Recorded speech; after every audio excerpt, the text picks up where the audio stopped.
I'd like now to turn back to our example. So for our example, because I really want to know what this momentum probability distribution is going to look like in our experiment. So if we go to our example, right, this means we have to evaluate this integral. So we need to integrate minus infinity to infinity the wave function times e to the minus ikx dx. Now I'd like to introduce a little bit of notation that we will be using throughout this course. The first thing is that it sometimes gets tiresome to do this integral. Whenever I'm doing an integral over a variable, if I don't specify my limits of integration, I'm going to be implicitly implying, this will be our notation, that I mean that you should integrate over all the possible outcomes of that corresponding observable. In this case, if I'm integrating with respect to x, it should be understood that unless I say something about the limits of my integral, I mean always that I'm integrating over the full possible space. So I would just simply denote my integral like so. The next thing I would like to point out that is another piece of notation that physicists often use, and that comes in because when you try to parse an equation like this, it's always nice when you're integrating for you to right away know what it is that you're integrating over. So generally speaking, we prefer to write the x integral, the dx, first, right next to the integral sign, so you know in fact what the integration variable will be. This is all just notation that I'm discussing with you right now. Now, if you find this maneuver a little confusing, it takes a little while to get used to, but think about it again. Where did this dx come from? Well, it came from the idea that we were always doing these Riemann integrals, right, where dx is just the width of your little rectangles as you calculate the area under your curve, and it really was like a delta x for the width of those rectangles that you took in some limit, right? So if it's this delta x, it doesn't matter when I calculate the area of each rectangle if I take the function times the width or if I take the width times the function. So I hope you will get used to this. So this little rewriting here, this is just notation that we like to use, and this is a very standard understood notation. Now, getting back to the actual calculation, so I'm going to write my integral here as we said, it'll be integral dx.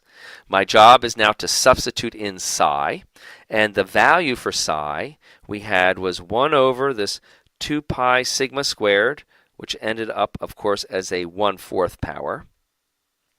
We then also had our Gaussian function, which had an e to the minus x squared, and again it was 4 sigma squared because we had taken a square root.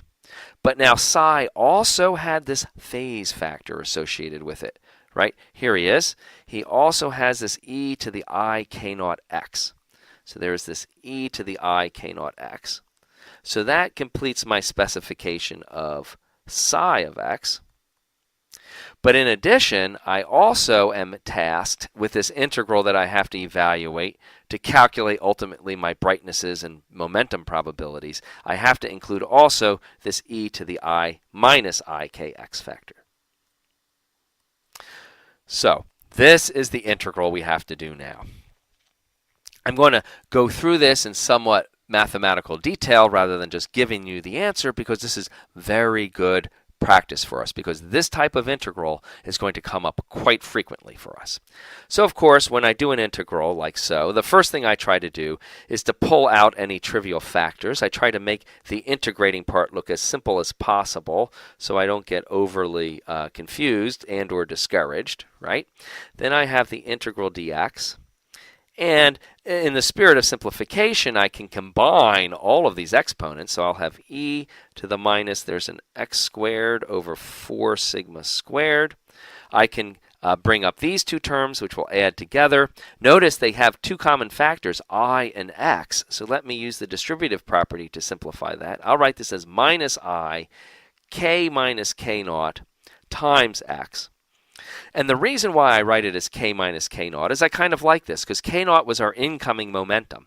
K is our outgoing momentum. So this kind of tells me how much the momentum changes. And to make this a little easier, I'm going to define this as a temporary variable q, right? Because it's really just a constant with respect to this integral. So why should I constantly be writing it over and over again?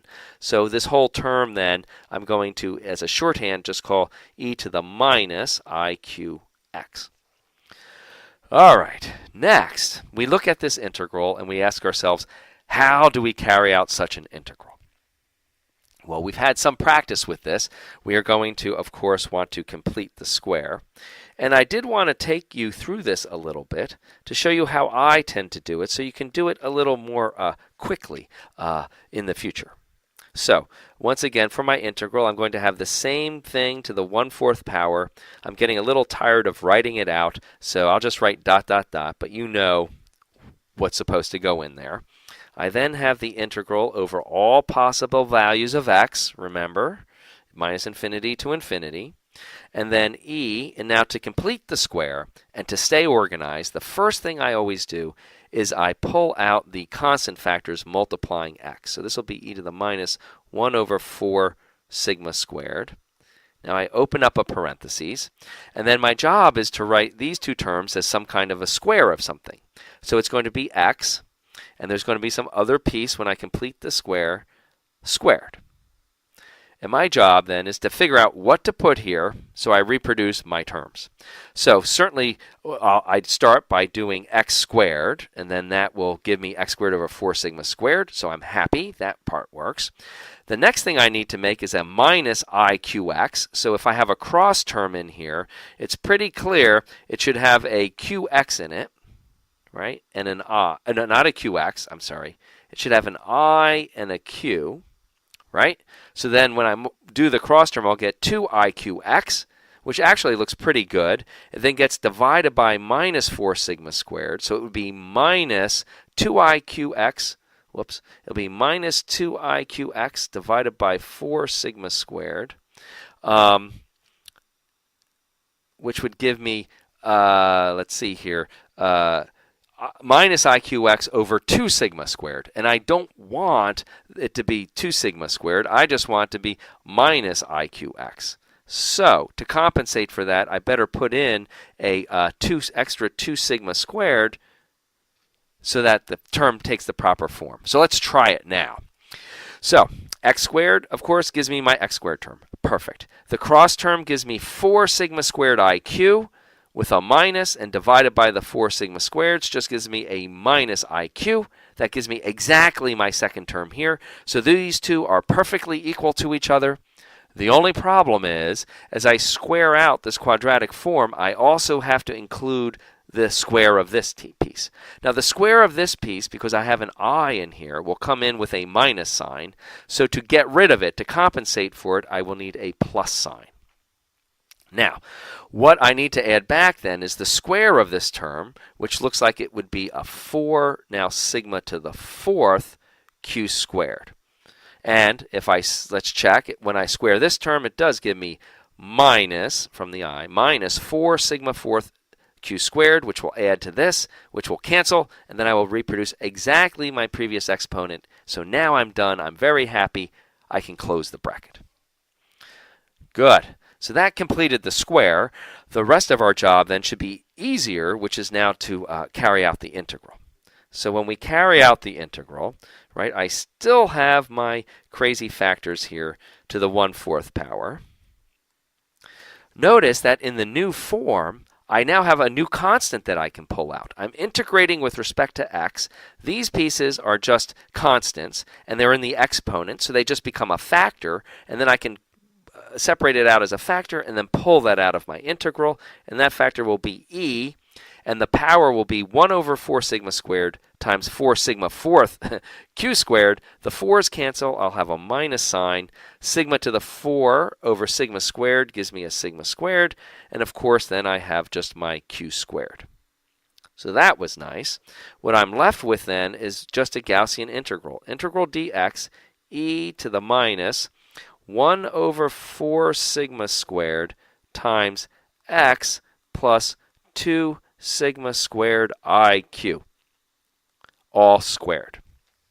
Now that looks like a standard Gaussian integral, right? The only tricky part is I've got x plus a constant here, but that's easy to take care of, right? We clearly are going to define this as a change of variable. I will define that as u. And if that equals u, right, then du would equal dx because these are a constant. So I could replace this with a du. And now when I integrate, I'm integrating, and I'm integrating from minus infinity to infinity. Just to remind you guys, right? I have du e, so that's what is all happening to my integral, e to the minus 1 over 4 sigma squared u squared. Now, remember, technically speaking, these limits, right, have to have added in, because I've made this change of variable, some like small piece, some 2 sigma squared I cubed. But that's all truly negligible compared to infinity. So I really just have this integral. And this, again, is one of my standard Gaussian integrals. We already know how to do this type of integral. A standard Gaussian integral, if there were not these prefactors in front of the u, would just give me a square root of pi. But what I've told you is that pi then gets multiplied by whatever is in the denominator below the squared portion. So this then gives me 4 pi sigma squared as my integral. So it looks like we're done, right? We only have to combine things. So let's just finish off then. So what I have is I have these constant factors, which this is their actual value, that times this square root factor, and then just times this simple looking exponential function. So let's combine our constant factors. So when I combine them, what I want you to notice is that this is a square root. So this is to the 1/2 power. When I pull a 1/2 power into a 1/4 power, it just becomes squared.